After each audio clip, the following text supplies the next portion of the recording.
welcome back to another episode of Plastic Podcast, the show that tells the science and the story of our relationship with plastic. Today, we are talking about the future of plastics, what we can do to reduce their impact on climate change, and whether or not we can even make them carbon negative. We're also going to learn what in the world is an integrated assessment model. I am your host, Clark Marchese, and let's get started.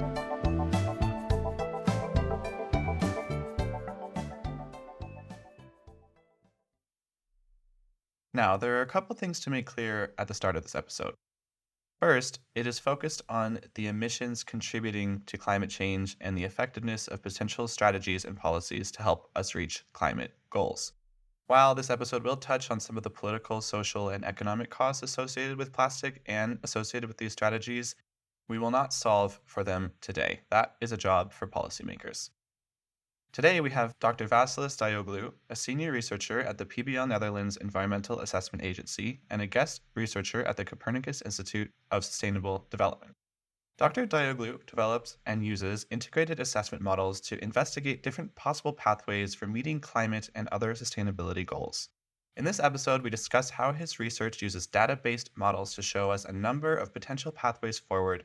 And today, we're talking about how he used this type of method to propose a couple of potential pathways forward in terms of the way we produce, use, and dispose of plastic. Now, one thing that Dr. Daioglou told me in our email exchange before the interview that really struck me was that the solutions that are proposed almost always go against current consumer behaviors and short-term business and government interests. The point is that some of these solutions that are proposed will help us work towards meeting our climate goals. They are not exactly clean-cut in the real world. The point is that we've already pumped enough greenhouse gases into the atmosphere that major changes are inevitable, and the balance between how many of those changes are intentional decisions made by humans and governments and how many of them are forced upon us by the Earth is yet to be determined. The purpose of Dr. Daioglou's work is to help us weigh our options and inform our decisions. So without further ado, let's get started.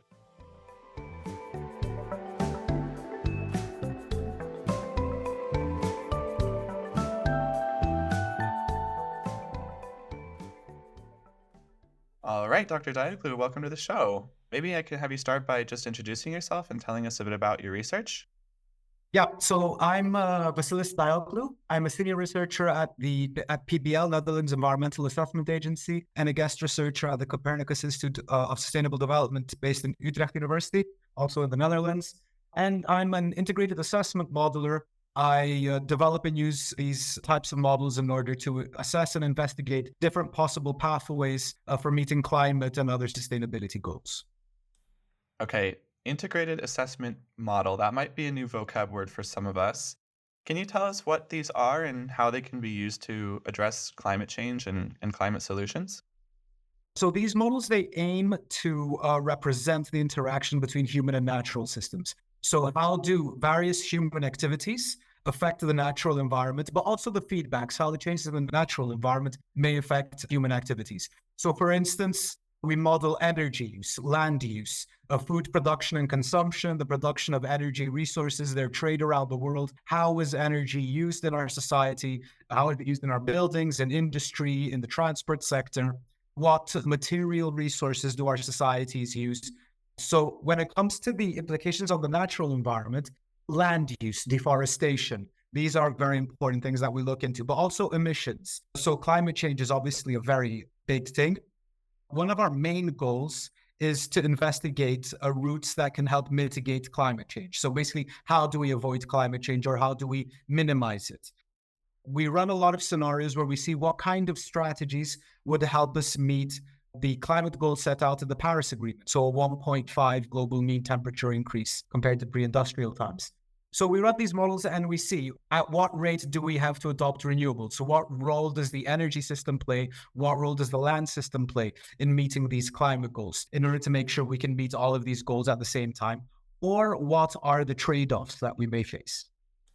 Okay, let me try and summarize that just to make sure I understand you correctly. So essentially, what I'm hearing is that we use models based off of the relationships that we have with our environment, and we predict how the relationship will affect things in the future. And then you can manipulate certain variables, which theoretically we have under our control, and see how those changes might make a positive impact compared to the original projection.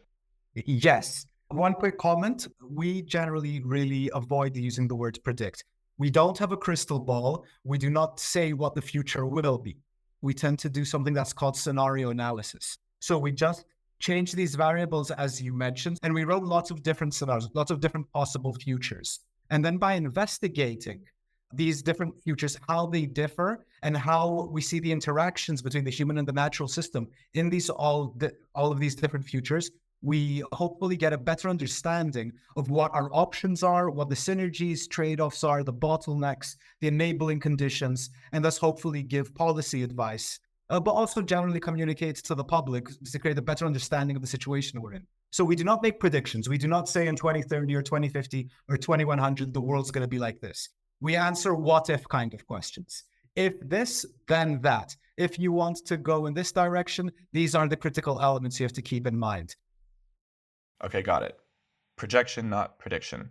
It seems that you could have an integrated assessment model analyzing really any environmental focus you wanted, but today we're talking about plastic. And the one you've worked on looks at sort of how we can change the way we interact with plastic to sort of reduce its effects on the planet in the future. So you worked on an article that recognizes that plastic does have a contribution to climate change, a contribution we have analyzed on the show in previous episodes. And we are aware that our consumption of plastic is projected to increase. So, this article proposes three pathways forward to reduce the way that plastic impacts our environment. Maybe we can run through each of these three pathways. Yes, but before starting, let me give credit to the first author of the paper because I'm the second author. The first author was a PhD student of mine at the time. Now he's got his PhD, Paul Stegman. The real credit for this work really goes to him. So let me first take the step and explain for plastics what is their role when it comes to emissions. They contribute to emissions in two possible ways. One is energy used during the production of plastics. So this is where you burn gas, oil, or use renewable energy, something like that, to produce heat and electricity needed in the production of plastics. So that's the energy use in plastic production. Then plastics themselves are a little bit of an interesting oddity in the energy world, because currently most plastics are made from oil. So you pump up oil, and this carbon is then converted into a chemical that then eventually becomes the plastic. The carbon atom itself is never emitted. Doesn't enter the atmosphere and doesn't contribute to climate change. The carbon in the plastic itself is climate neutral so far. It may contribute to climate change at the so-called end of life of the plastic. If you burn that packaging, then in principle, that carbon atom is emitted and it contributes to climate change. Or if it degrades over time, this carbon atom might be emitted and contribute to climate change. But as long as it remains part of the plastic, it doesn't contribute to climate change. It's a locked atom of carbon in the plastic, in the material. So in this study that Paul did, we looked at different end-of-life strategies for plastics and what do those mean concerning climate change. Essentially, we ran three different scenarios. First, they started with just our baseline scenario where the model does whatever it wants. In that case, what the model actually really liked doing was at the end of life of various plastics, it really liked to burn them because then it could produce heat and electricity that it could sell on and get a benefit. Of course, that meant that the carbon in the plastics was emitted. So in this baseline scenario, you'd actually found a lot of emissions and a contribution to climate change from plastics. So then we said, okay, this isn't good. Let's try to avoid this. So we put a so-called emission price on the burning of plastics. We actually added a cost to that. And all of a sudden, you found what the model really liked. It basically tricked us. It said, okay, if you do not want me to emit this carbon, what I'm going to do is I'm going to divert it all to landfilling. So all of a sudden, the model just took all of the plastics and it landfilled them and basically in dumps in the real world. But in the model world, this basically means I'm taking the carbon that's in the plastic and I'm sequestering it long-term in a landfill and it doesn't contribute to climate anymore. So the model's really happy.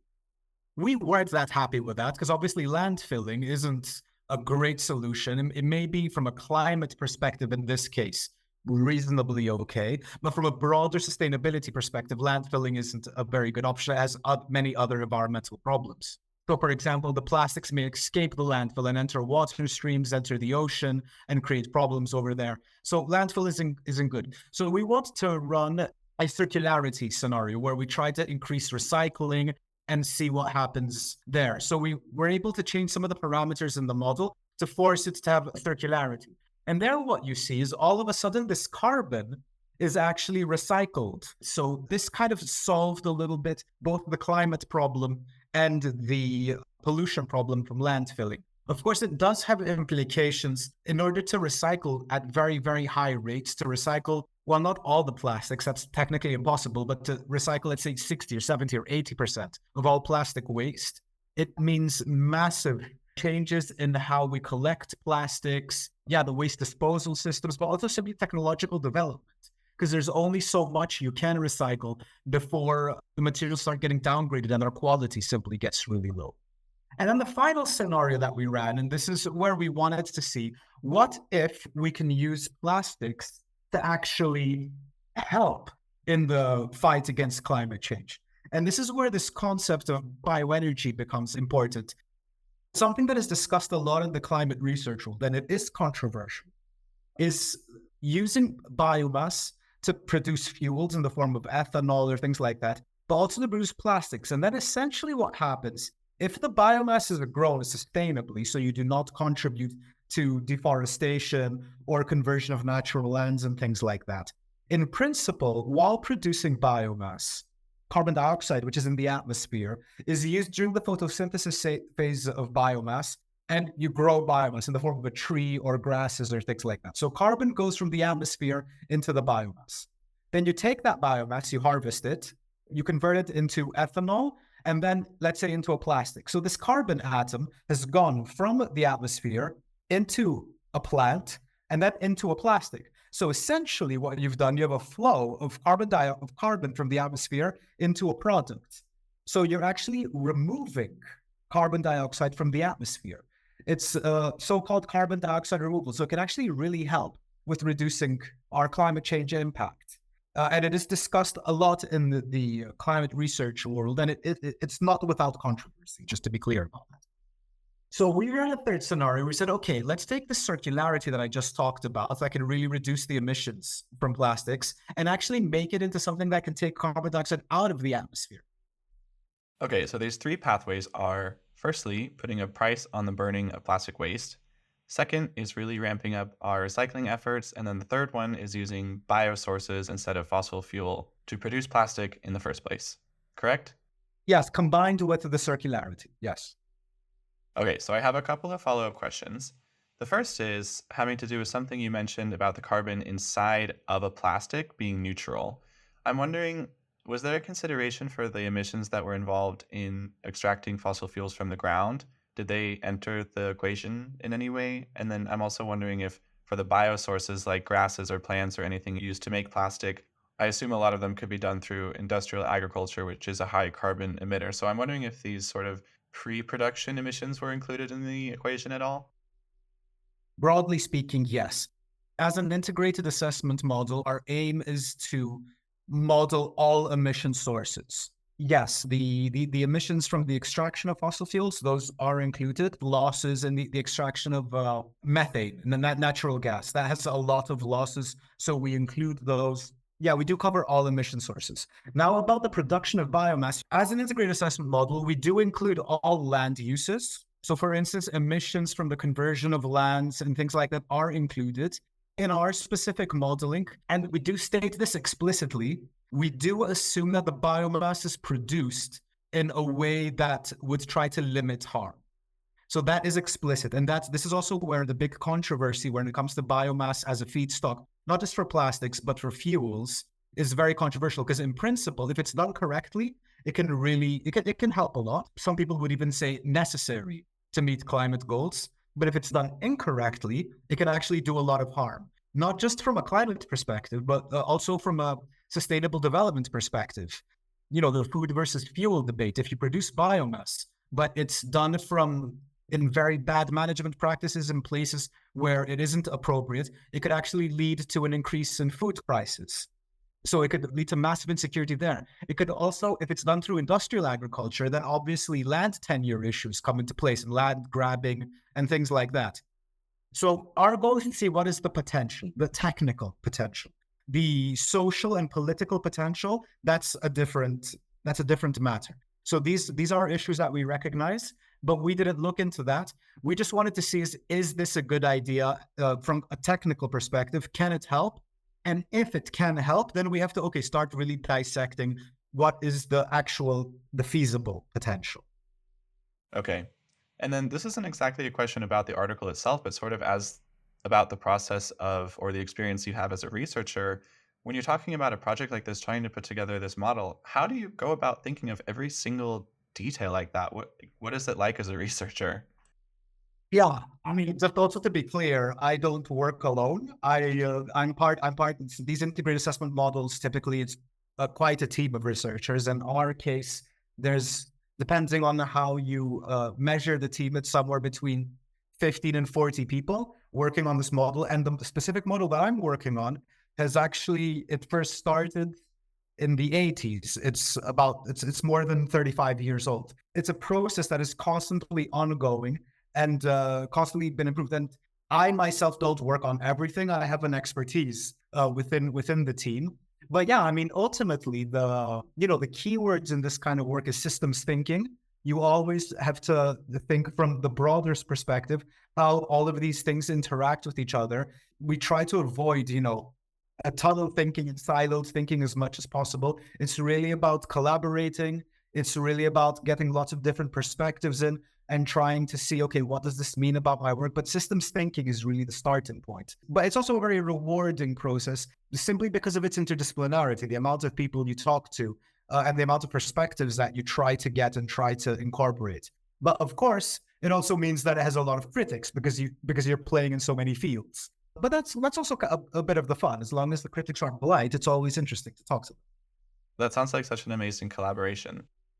The next couple of questions are definition questions because we have some terms that I want to make sure everyone is clear on. We've discussed a couple of them so far, but one that gets brought up in the article a lot is circular bioeconomy. So, what exactly does that mean? So in the article, circular bioeconomy has a real focus just on plastics, but circular bioeconomy is actually a way broader topic than just plastics.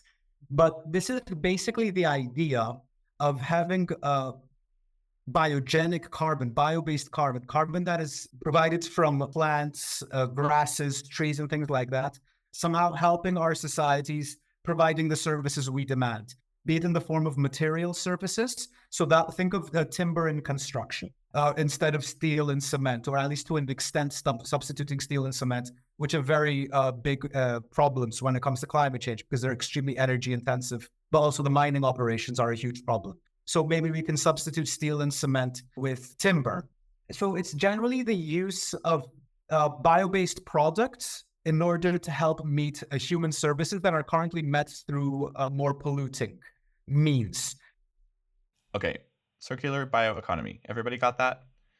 The next one then is bio-based carbon sequestration. Now, if I was going to venture a guess, this is referring to when you mentioned that if we use plant-based materials to produce plastics, those plants have pulled carbon dioxide from the air as they were growing, and then that goes into the plastic and not into the atmosphere. Is that correct? Yes, that is basically bio-based carbon sequestration. And in principle, it can happen with plastics. It can happen with what I said with timber, because if you produce a tree and then that tree is used to construct a building, in principle, for the lifetime of that building, as long as you don't burn the building or burn the timber after the building's life, that carbon is sequestered. But just let me repeat again, if this is actual sequestration, also depends a lot on making sure that the timber or the biomass is produced in a sustainable manner. Bio-based carbon sequestration only happens under very specific circumstances. And this is the bit that has to be done correctly and to help us in meeting climate goals. If it's not done correctly, it can even work against us. Okay, and then I also am wondering if a switch to more renewable energy sources goes into this model as well. Yes. So in the model, definitely, because as I said, it's a total system model. So it covers all of our energy uses and demands. And basically, meeting climate goals, our emissions have to go to zero globally. in the next few years. And ultimately, renewables play a massive, massive role there. The next question is about the pricing that you put on the burning of plastic. Did this model go into how that would potentially be implemented? Who would be in charge of doing that? What the policies would look like? What the funds would be used for? Any of those types of questions? So yeah, we are using a very stylized use of the carbon price, something that isn't happening currently in the real world. And there are big questions of what it could mean. It's important to know that in the model, the carbon price is a little bit, it doesn't necessarily represent a price in the real world that we would see. It's also just kind of a knob in the model to try to push the model in a certain direction. Not all of the decisions, but some of the decisions of the model are made based on relative prices. If you want the model to meet a certain emission limit, you can say, okay, emissions become expensive. So the model makes the required decisions to avoid that. So we assume a carbon price that is uniform globally. So across every single country, it's the same. And it is also applied perfectly on every single sector of the economy, both of which these assumptions are far from reality. Okay, okay. So I guess if carbon is priced at that level on average across all sectors, we can expect a certain outcome, and it's up to policymakers whether or not to make that happen and how. Now, I know this model is created as like an absolute ideals and that there are some real world complications for achieving some of these policies, but let's imagine it was implemented perfectly according to the model. What does it project in terms of our ability to reduce plastic's contribution to climate change? So what we showed in our analysis is that the final scenario, the circular bioeconomy scenario, in principle, and in this scenario, not all plastics were made of biomass. Fossil fuels still played a role simply because there isn't enough biomass, basically, to produce all the plastics, while also using biomass for other decarbonization things. But in principle, what we saw is the circular bioeconomy scenario, plastics can not only contribute to reducing emissions, but circular plastics produced from biomass can help us with these so-called negative emissions, carbon dioxide removal, this thing that I mentioned about taking carbon from the atmosphere, putting it in the plastics, and then recycling it constantly in a circularity loop. Plastics can contribute there a lot, and that's possibly the most optimistic part of the analysis. So that's the main way that plastics can really contribute to mitigating climate change, I think. Okay, so if I'm understanding correctly, this model does project a net negative carbon emission from plastics? In the final scenario, it did lead to net negative emissions, yes. In the circular bioeconomy, yes. Wow. Okay, so then the next question is we have all these ambitious ideas, the research is done, there's a team of 40 people working on it. Where are we hoping that these sorts of ambitious suggestions are being sent? Who do we hope is receiving them and taking action? We're scientists, and our work is mostly focused on in scientific research. So a lot of our work contributes to, for instance, the reports that come out of the IPCC, the Intergovernmental Panel for Climate Change. They have these assessment reports that come out periodically. The last one, the sixth assessment report, came out in 2022. And we contribute to the discussion about, okay, what are our options for reducing emissions? What can different sectors do? What can our behavioral changes do? And what is the role of lifestyle change and behavioral change, technological change, economic change? What is the role of all of these things in reducing emissions? So that's our primary audience. Of course, we do see interest also from large private organizations, from industrial organizations that see this research and they want to understand, okay, under which circumstances and what exactly are the assumptions in the model that leads to these outcomes, so that then industry itself can start investigating, okay, what is it that they can do if they want to go in this direction as well. As we start to come to the end of the episode, there's a question I like to ask at the end of most of my interviews, which is an attempt to sort of end things with a note of optimism. I typically ask if there's one piece of recent good news, but since you're someone whose work is particularly future oriented, I might ask you if you feel hopeful about a pathway forward. I get that question a lot, and uh, I guess it depends a lot on the day, but generally speaking, and I get this a lot from my students. It's basically a standard question always from students: is there hope? I've been conducting this kind of research for approximately 14 years at this point, and I have seen a clear shift in political agendas but also in civil society concerning this matter. So when I first started, these discussions weren't had. Climate change and all that was a niche discussion topic amongst a small scientific community. Well, not a small scientific, it was a sizable scientific community. But as far as policy is concerned, it was just this climate thing that's happening and we might have to think about. Now it's center stage in all policymaking, in all elections, definitely in Europe, but all around the world. It's a massive discussion topic all the time at this point. It isn't just some crazies, some tree huggers or greens talking about this anymore. Everybody's talking about it. And it's very high on the political agenda. So that gives me hope. Because just 10 years ago, that wasn't the case. Now, one could argue too little, too late. That's not a useful. It's never too late. It's never too late. And for instance, the Paris Agreement set out the 1.5 degree goal. The latest news are that 2023 was the first time that actually we had an entire year where the entire annual average is over 1.5 degrees. That doesn't mean that the goal is lost because we need multi-annual averages to be above 1.5, but basically we're getting very close to missing the 1.5 target. And the way policy is going, we probably are going to miss it. But that doesn't mean that the fight gives up. That doesn't mean that, oh, we missed the 1.5 goal, let's give up. No, we have to continue trying as hard as possible because climate change is one of those problems that the worse it gets, the damages grow exponentially. So if we don't meet 1.5, let's meet the next possible, the next highest we can meet, the strongest goal. So that's why you have to remain optimistic and you have to keep shouting that this is something that we have to fight for. I could not agree more. Well, the last question is there anything we did not talk about today that you think we absolutely must mention in an episode about the future of plastic and climate change? Yes, I do, because there's a gigantic elephant in the room that we haven't addressed. And that is, why do we need plastics? Consumption patterns, behavioral and lifestyle change, the overall stresses that we're putting on the natural environment, which translate as stresses into our societies. This is something that we do have to think about. Do we need this much demand of these products and these energy services and these services that the natural environment provides for us in the form of food, fuel, and things like that? Do we have to put so many pressures on the natural environment? So this is something that we have to talk about a lot. And this also goes back to the issue about if I'm hopeful or not. You are increasingly seeing such discussions being had. So instead of having constant consumerism, what about sufficiency?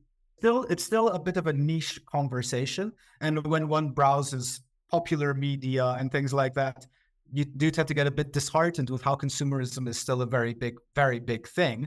But discussions are starting to be had, even in high-level policy areas, of is these levels of consumption a good thing. So I think that's a gigantic elephant in the room that we have to talk about, and it's extremely relevant when it comes to climate and environmental problems. And plastics are a part of that. A lot of guests end up giving an answer that sounds somewhat similar to that. So I think it's an important piece of the puzzle, and I think more and more people are starting to understand that. And if we can combine all of these together, then I think we're on a good path. Well, this is the part where I say thank you so much for taking the time to come on the show today. Thank you for teaching us about how these integrated assessment models work and also for your really important work in this space. Thank you. Thank you for having me.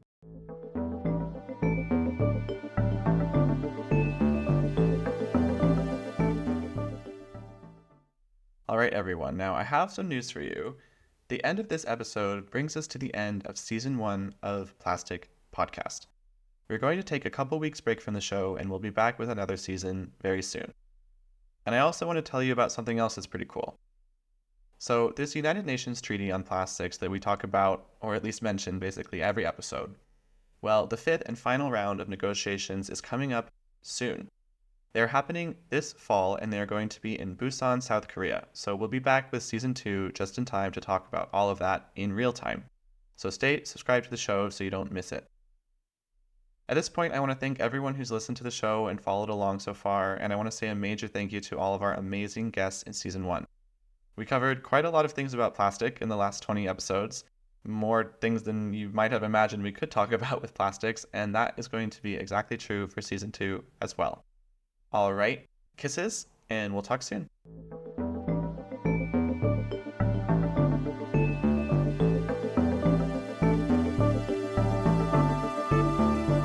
You've been listening to Plastic Podcast.